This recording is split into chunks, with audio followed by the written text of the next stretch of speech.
सच्चिदानंदरूपाय विश्वोत्पत्त्यादिहेतवे तापत्रय विनाशाय श्रीकृष्णाय वयं नमः। भगवान श्री कृष्ण के चरणों में वंदन करते हुए आज का हमारा विषय है देवशयनी एकादशी। हमारे द्वादश जो मास है उसमें से सबसे बड़ी दो एकादशियां हैं, जिसमें पहली है देवशयनी एकादशी, दूसरी है प्रबोधनी एकादशी। तो राजा युधिष्ठिर ने भगवान श्री कृष्ण से प्रश्न पूछा कि प्रभु, समस्त पापों के नाश के लिए ऐसा कौन सा व्रत है जिसको करने से कायिक, वाचिक और मानसिक तीनों प्रकार के हमारे पाप नष्ट हो सकते हैं। धर्मराज युधिष्ठिर ने जब भगवान श्री कृष्ण को प्रश्न पूछा तो भगवान श्री हरि कहने लगे कि हे युधिष्ठिर, इस संसार में समस्त पापों के लिए मेरा व्रत है एकादशी, और आषाढ़ शुक्ल पक्ष एकादशी यानी दिनांक 1 जुलाई 2020 को बुधवार के दिन एकादशी का व्रत है। इस दिन जो भक्त जो मेरा व्रत करेगा उसके समस्त पाप, ताप, शोक सर्व नष्ट हो जाएंगे। भगवान श्री हरि युधिष्ठिर को आगे कह रहे हैं कि हे युधिष्ठिर, सभी व्रतों में श्रेष्ठ व्रत तो एकादशी ही है,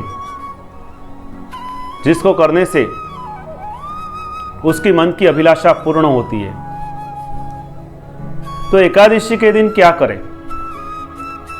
तो सर्वप्रथम दशमी के दिन यानी मंगलवार के दिन आपको एक बार आपको भोजन लेना है। उसके बाद 1 जुलाई बुधवार के दिन सुबह प्रातः आपको सूर्योदय से पहले उठ जाना है। स्नानादि कर्म से निवृत्त होकर प्रातः आपके इष्ट देवताओं का पूजन करके आपको संकल्प करना है, और संकल्प करने के बाद आपको बोलना है, संकल्प के लिए अपनी मन के भावनाओं से हाथ में जल लेके बोल देना है कि मैं अमुक कामना के लिए या मेरे समस्त पाप के नाश के लिए या हमारे पितरों के उद्धार के लिए मैं ये एकादशी व्रत करने जा रहा हूँ। पानी जल आपको छोड़ देना है पृथ्वी पे। उसके बाद भगवान श्री हरि का आपको पूजन करना है, पंचोपचार पूजन करना है।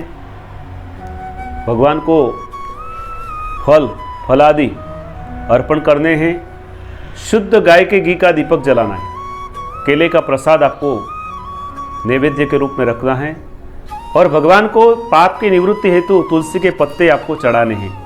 माँ वृंदा जो भगवान विष्णु की प्रिया है, उसको अधिक से अधिक भगवान विष्णु सहस्त्र नामावली बोलते हुए आपको एक एक तुलसी दल आपको अर्पण करना है। यह क्रिया आपको करनी है। उसके बाद भगवान का पूजन करने के बाद आपको आरती करनी है।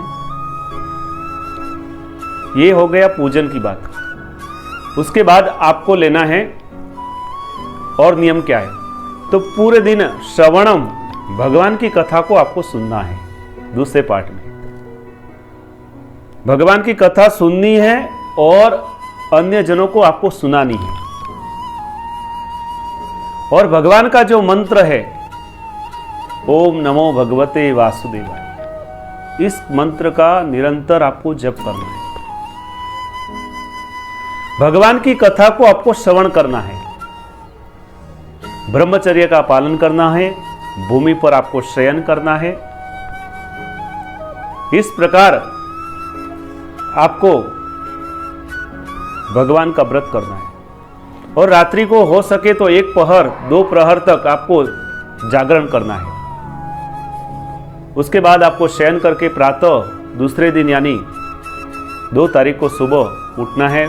वापस भगवान विष्णु का पूजन करना है। संकल्प अपने जिसके लिए आपने लिया था, जिस कामना के लिए, वो भगवान को अर्पण करता है। प्रभु, मैंने इस कामना के लिए लिया था। और उसके बाद आपको क्या करना है? जैसे संकल्प आपने अर्पण कर दिया, भगवान को। उसके बाद सुबह आपको गौ पूजन करना है, क्योंकि भगवान कृष्ण ने खुद ने कहा है, गावो ममाग्रत संतु गावों में संतु पृष्ठत, यानी जहां गायों की पूजा होगी भगवान उस भक्त के ऊपर अत्यधिक उसके मनोकामना को भगवान पूर्ण करेंगे, उनके ऊपर प्रसन्न हो जाएंगे। इसलिए गौ का पूजन करना है और उनको हरा चारा खिलाना है। हो सके तो पीला दान, पीला वस्त्र, चने की दाल ब्राह्मण को अर्पण करनी है, ब्राह्मण का पूजन करना है, क्योंकि ब्राह्मण का पूजन करने से आपके भगवान आपके ऊपर प्रसन्न होते हैं। इस प्रकार व्रत करके भगवान का संकल्प, आपका जो संकल्प है वो परमात्मा को अर्पण करना है। इस प्रकार एकादशी का व्रत करने से आपकी हर प्रकार की मनोकामना पूर्ण होगी। उसी के बाद आपको पारणा करना है, उपवास उसी के बाद छोड़ना है। अगर इस प्रकार कोई अगर व्रत करता है भगवान श्रीहरि का, तो उसके समस्त मनोकामना पूर्ण होती है। जो धन की इच्छा करता है तो उसको धन की प्राप्ति कराते हैं भगवान। अगर कोई रोगी है और भगवान श्रीहरि का पूजन करता है, उसको तुलसी दल अर्पण करता है, तो वो रोग से मुक्त हो जाता है। आज का मैं अचूक आपको एक प्रयोग बताने जा रहा हूं। देवशयनी एकादशी है। आज के दिन आपको क्या करना है? जैसे आप बहुत समय से किसी कामना के लिए बैठे हुए हैं और आपकी कामना पूर्ण नहीं हो रही है, किसी समस्या में हैं आप पड़े हुए हैं, कोई विवादित है, किसी बात का आपको सुलह नहीं लग रहा है, या किसी मन में आपके मन में कैसा भी प्रश्न हो और उसका जवाब नहीं मिल रहा है कहीं सही तरीके से, तो आपको आज के दिन क्या करना है? अचूक प्रयोग बता रहा हूं, आप अवश्य करें इसको। आपको शुद्ध घी का दीपक भगवान के सामने जलाया हुआ है ही, उसमें पीली हल्दी थोड़ी डाल देनी है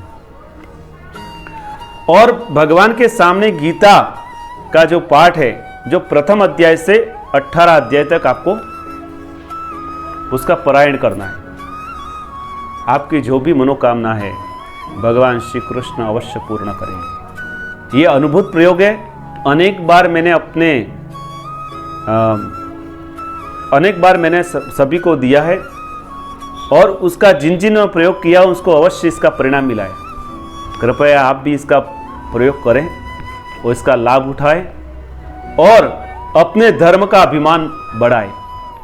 जो धर्म में जो बताई गई बात है उसी को अपनाकर शास्त्र सम्मत कार्य करके ही आप अपने धर्म का प्रचार करें।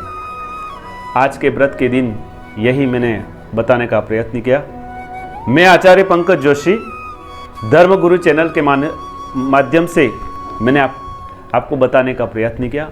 आप अधिक से अधिक ये व्रत की विधि इसका प्रचार करें, सब्सक्राइब करें और अधिक से अधिक इसका प्रचार करें।